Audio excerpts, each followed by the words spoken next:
Back to geometry. This is going to be our second set of notes in Unit 7. Today we're going to be talking about properties of parallelograms.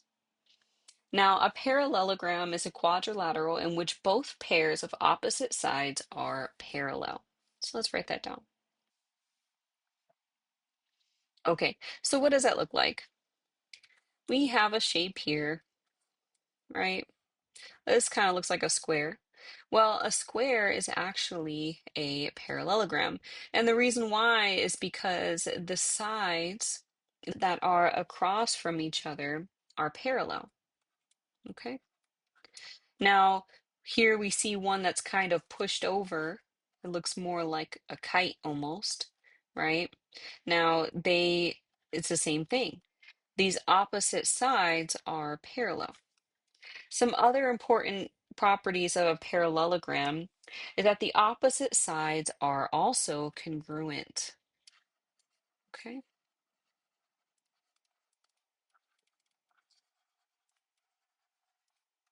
they are the same length. Okay, opposite angles are also congruent,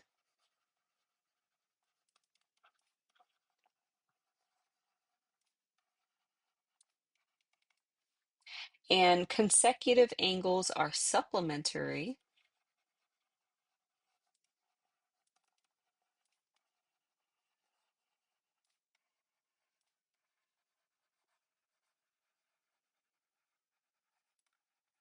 And if you don't remember, supplementary just means that the two angles add up to 180 degrees.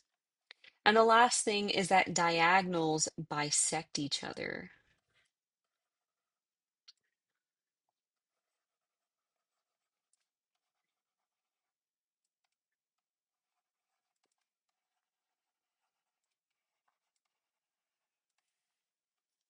So let's take a look at number 1 and see if we can put that into practice. They want us to find AD, the side AD. So that's going to be this side right here. And they tell us that in the properties of a parallelogram that the opposite sides are always congruent. So if the side that's opposite to that is 8, then AD is also going to be 8. For the side DC, it's the same idea. The side that's across from it, it's congruent too. So that means that DC is also 15. Angle A. Angle A is consecutive to angle D, right? And the consecutive angles are supplementary. So if angle A and D are supplementary, they add up to 180, then that means I can take my 180 degrees and subtract it from 86 to find what angle A is. So angle A is going to be 112 degrees. Angle B is opposite to angle D.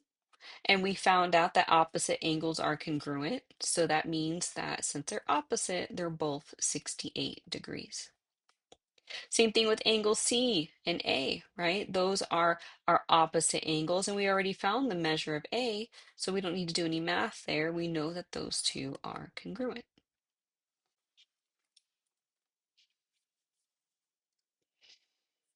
Let's take a look at number 13.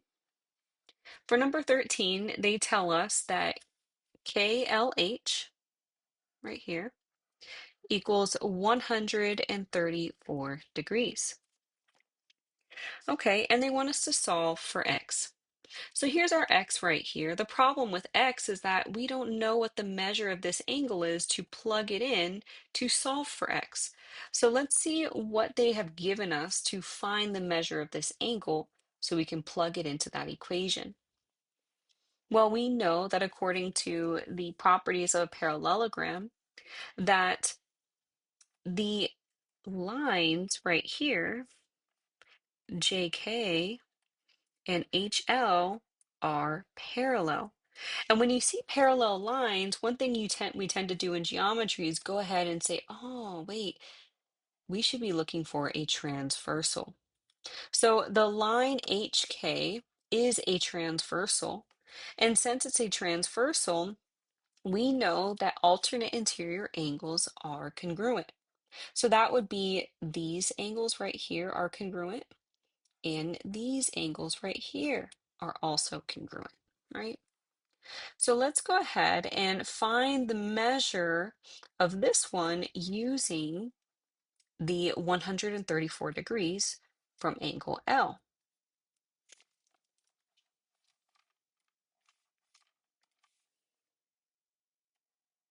Okay. A parallelogram has consecutive angles that are supplementary.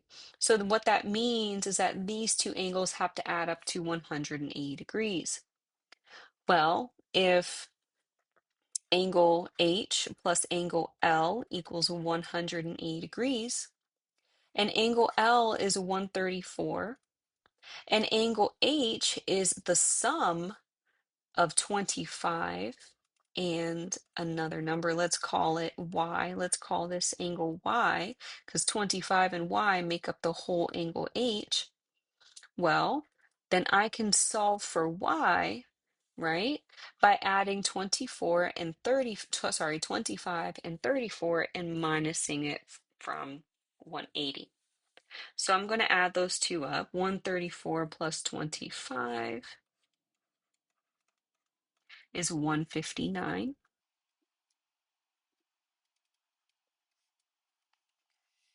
So 180 minus 155 leaves me with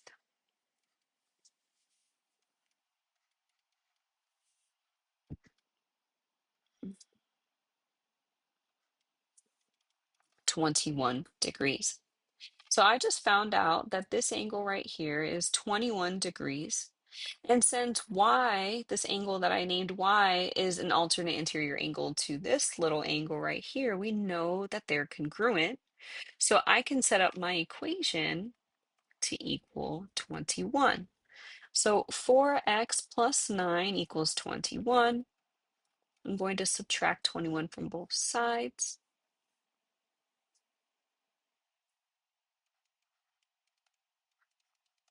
Now I can divide 4. Now I have x equals 3. So the value of x is 3.